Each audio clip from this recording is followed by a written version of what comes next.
Вітаю! Мене звати Катерина. Це «Хроніки геноциду Z». У рамках цього проєкту ми будемо збирати та публікувати фото і відео докази геноциду українців, влаштованого Росією, з метою показати злочини росіян всьому світу та домогтися справедливого покарання вбивцям, катам та гвалтівникам українського народу. Під час нападу Росії на Україну у лютому 22-го року частина російських військ перетнула південні кордони Білорусі у марш-кидку на Київ, який мав стати обезголовлюючим ударом для України. Проте завдяки запеклому опору українців путінський бліцкриг провалився і окупанти були змушені тікати. На момент, коли українська армія звільнила Київську область, Буча перебувала в окупації 33 дні. Російські війська зайшли у місто 27 лютого і вже одразу з'явилися повідомлення про перших вбитих мирних мешканців. За кілька днів у місті зникла вода, газ та світло, а продуктові магазини були розграбовані окупантами. Місцеві мешканці розказують, що весь цей час ховалися у підвалах, а їсти готували на вогнищах у подвір'ї. Окупанти в цей час вдиралися у їх домівки, проводили обшуки та допити, а також грабували їх оселі. Свою військову техніку окупанти ставили впритул до житлових приміщень, аби прикриватися ними від вогню української армії. Все тут вибухало, все тут стріляло. А скажіть, будь ласка, ви бачили росіян, спілкувалися з ними безпосередньо? Да. А що вони казали? Навіщо вони взагалі тут? А Бог його знає, нічого вони не казали. Самі не знали. Як 27 лютого тут колону розбили, ми тут були, а 5 квітня вони вже сюди прийшли, окупували всю Бучу. То одразу в підвалі нам виключили світ, воду. З моєї сестри чоловік ішов за їжею, його розстріляли. Розстріляли? Розстріляли ще 4 квітня. До ми бачили, що чоловік уже лежав мертвий. Ми з сином йдемо і мертвий. Тоді було дуже страшно. У школі, в підвалі жінку голову застрелили. В дворі сказали, стой під стінкою, отойдеш, завалю, він так сказав. Коли українська армія звільнила Київську область від російських загарбників, світу стали відомі факти геноциду українського мирного населення. Зокрема, у Бучі злочини, здійснені Російською Федерацією, набули таких масштабів, що увійшли у історію як Бучанська різанина. Це 14-метрова братська могила на території церкви святого Андрія Первозваного. Тут від 10 березня окупанти ховали вбитих ними цивільних людей. Тут знайшли тіла 67 вбитих українців, деяких з них так і не вдалося ідентифікувати. Бучанців розстрілювали просто на вулицях під час походу за їжею або водою. Деяких вбивали пострілом у потилицю після тортур. На тілах знайдено сліди катувань, відрізані вуха, вибиті зуби та опіки. У більшості вбитих руки зв'язані за спиною, а на рукавах білі пов'язки. Так люди позначали відсутність у них зброї. Правоохоронці Київщини в підвалі одного з дитячих санаторіїв Бучі виявили катівню, де військовослужбовці РФ катували, а потім вбивали мирних мешканців Бучі. Там було знайдено тіла 5 українців зі зв'язаними руками та слідами тортур.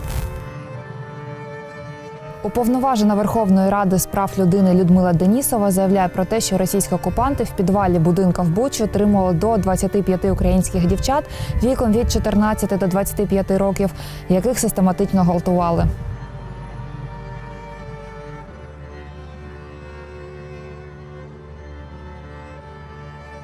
На вулиці Яблунській знайшли 15 вбитих бучанців. Тут росіяни влаштували собі штаб. Приміщення похапцем покинуті бойовиками, повні пляшок з-під алкоголю та залишків їжі, відібраної у містян.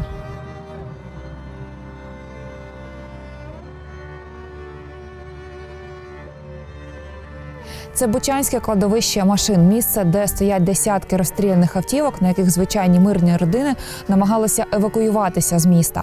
На багатьох машинах є написи «Діти», але це не зупинило путінську орду, і машини були розстріляні разом з їх пасажирами.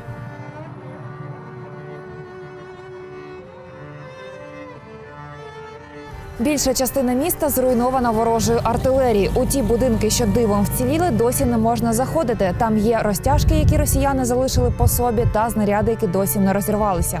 Всього за час окупації Бучі росіяни вбили понад 300 мирних місцевих мешканців. Особливу жорстокість росіяни проявили у дні перед своєю втечею. Тоді було страчено майже все чоловіче населення окупованої Бучі віком від 14 до 60 років.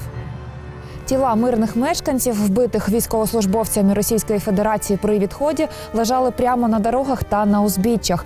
Подекуди окупанти намагалися їх спалювати, щоб приховати сліди своїх військових злочинів. Це жахлива картина «Русского міра», яку Україна ніколи не забуде. Наразі тіла загиблих проходять всі необхідні експертизи для встановлення особистості, щоб рідні могли їх знайти і по-людськи поховати, а також для встановлення обставин їх загибелі, щоб покарати винних окупантів по справедливості.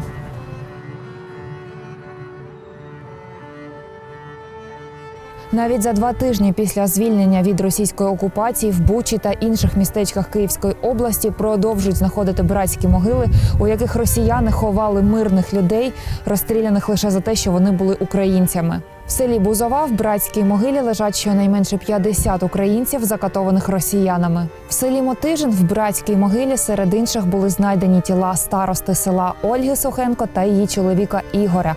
Їх вкрали росіяни 23 березня. Російська влада цинічно називає злочини своїх військових у Бучі фейком, а фото їх жертв – постановою. Проте російська пропаганда відкрито заявляє про необхідність геноциду українців. Так, ресурс РІА Новості опублікували статтю, у якій розказують, що необхідно зробити з Україною. У цьому відверто фашистському матеріалі російські пропагандисти розказують про те, чому геноцид українців необхідний, і стверджують, що українців терором необхідно змусити відмовитися від їх національності або винищити. Росія не планує зупинятися в своєму божевіллі і відкрито погрожує іншим країнам, що вони є наступною логічною метою після нас.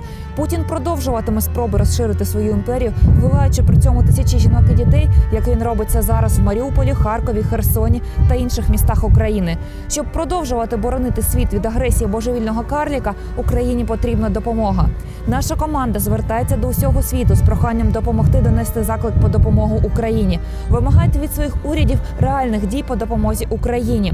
Після Другої світової війни світ десятиліттями повторював як мантру «ніколи знову». Але в той самий час Росія готувалася до моменту, коли вона зможе повторити. Путінські вбивці знищують українців в Маріуполі, Херсоні та інших містах України.